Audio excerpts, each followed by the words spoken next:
Growing your own produce is better than buying. Have you ever gone to the grocery store with a list in hand and you're thinking about all the things that you need to buy and you know that for sure you need 3 peppers? So you go to buy your peppers and you realize that 1 pepper is $3.99, which is almost $4 a pepper. $4 a pepper times 3 is $12. That's a lot for peppers. If you grow your own peppers, it's a lot cheaper.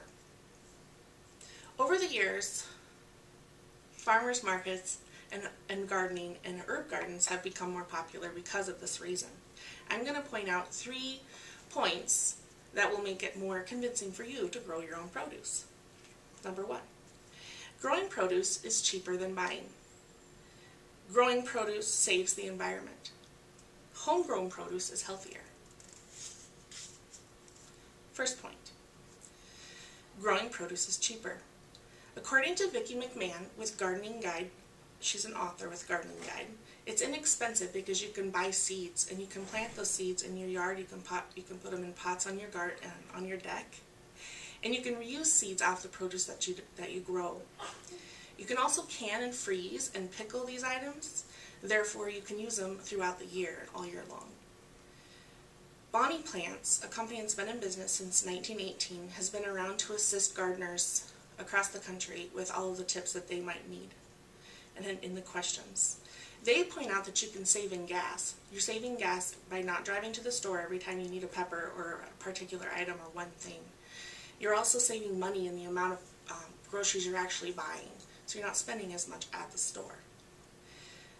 It's also more convenient, and I think convenience is worth something these days. If you can pop out your back door and pick whatever you need, and you're only growing what you need, then you're not making a special trip to the store every time.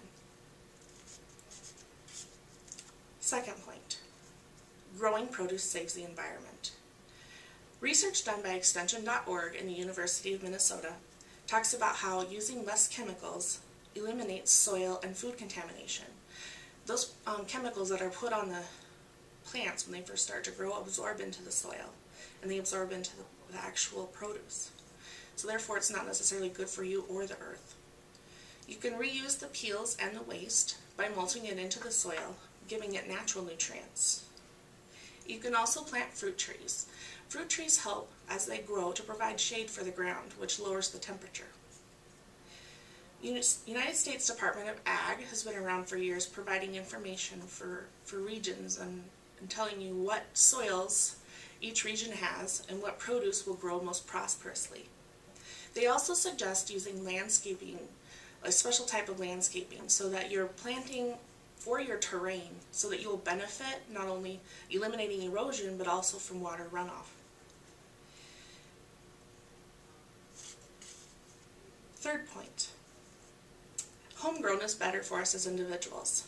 Stelner, an author at Livestrong.com, who also did research with the Harvard University, talks about how there's more nutrients in your produce that you're growing on your own.